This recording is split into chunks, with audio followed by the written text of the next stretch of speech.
Parmi les différentes séances que j'ai pu animer avec les élèves, je vous en ai sélectionné 5 qui se complètent bien et qui permettent d'avoir un bel éventail d'exercices. Donc je vais vous en faire une petite présentation, comme ça vous saurez un peu mieux quoi choisir suivant vos besoins. La première, on rentre directement dans le vif du sujet. On aura une importance qui est donnée sur le dos, la colonne vertébrale, de manière à lui faire redonner sa mobilité grâce aux différentes versions du Shavash, un exercice classique du yoga, mais qui a des variantes aussi qu'on peut faire en Qigong. L'important c'est de se faire du bien. On continuera là-dessus en déliant tous les fascias. Donc les fascias, c'est un terme générique, c'est des tissus du corps qui vont réagir au stress, mine de rien, et qui peuvent créer des tensions, des douleurs même.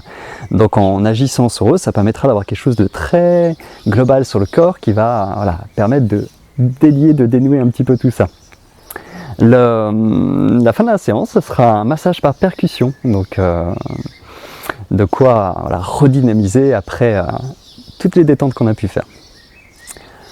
La séance 2, sur quoi se pose le dos, les jambes, donc elle sera beaucoup consacrée à cet aspect-là, avec de l'articulaire pour retrouver des jambes légères, gagner en amplitude. On aura aussi des techniques d'automassage qui s'appuient sur les récepteurs de Golgi, sur les insertions musculaires. Enfin voilà, ça va agir sur le système nerveux pour favoriser le fait de justement retirer les petits blocages qu'il pourrait y avoir de manière à ce que tout puisse mieux circuler. Voilà, on en finira cette séance par une suite de déploiements en douceur. Je préfère le terme déploiement qu'étirement, je le trouve plus, disons qu'il correspond mieux à ce qu'on fait tout simplement. Ouvrir, déployer, relâcher. Donc ça sera la fin de la séance, un déploiement qui est très agréable pour le dos, qui peut retirer des douleurs au niveau des omoplates par exemple. La séance 3, donc on a eu déjà beaucoup le dos, les jambes, le bassin cette fois-ci. Le bassin c'est un peu la clé de voûte en fait des pressions qui viendraient du haut, qui remonteraient des contre-pressions qui reviendraient du sol. Donc plus votre bassin est souple, plus il va amortir tout ça, plus ça va faire circuler du haut en bas, de bas en haut, et permettre de diminuer, de prévenir à ce que les charges viennent se bloquer au niveau des lombaires, au niveau des genoux par exemple.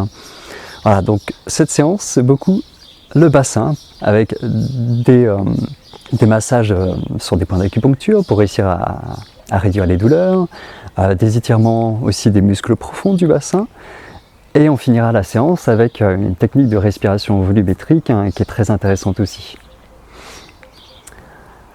La séance 4. La séance 4, c'est la plus fun en quelque sorte, vous allez voir pourquoi. On va déjà faire en sorte de délier toutes les articulations, les poignets, un gros travail sur les omoplates aussi pour les libérer.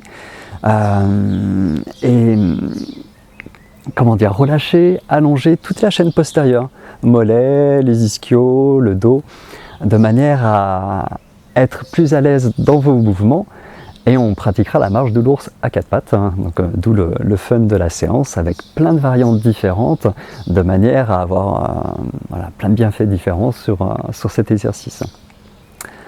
La 5e séance, desserrer la ceinture, ou plutôt les deux ceintures. Donc on travaillera sur la ceinture pelvienne, ceinture scapulaire, pour ouvrir, élargir tout ça, de manière à avoir plus de relâchement, à faire céder les différentes tensions qui pourraient rester dans le corps. Et on aura aussi, de toute façon, avec ces exercices-là, ça va y contribuer, mais on aura aussi des exercices sur le souffle, de manière à retrouver plus d'amplitude dans le souffle. Voilà. Donc 5 séances complémentaires avec beaucoup de routines différentes sur les jambes, le dos, les différentes articulations, les épaules, etc. Et avec ça, ça devrait être pas mal quand même pour commencer à se détendre. Voilà, prenez soin de vous.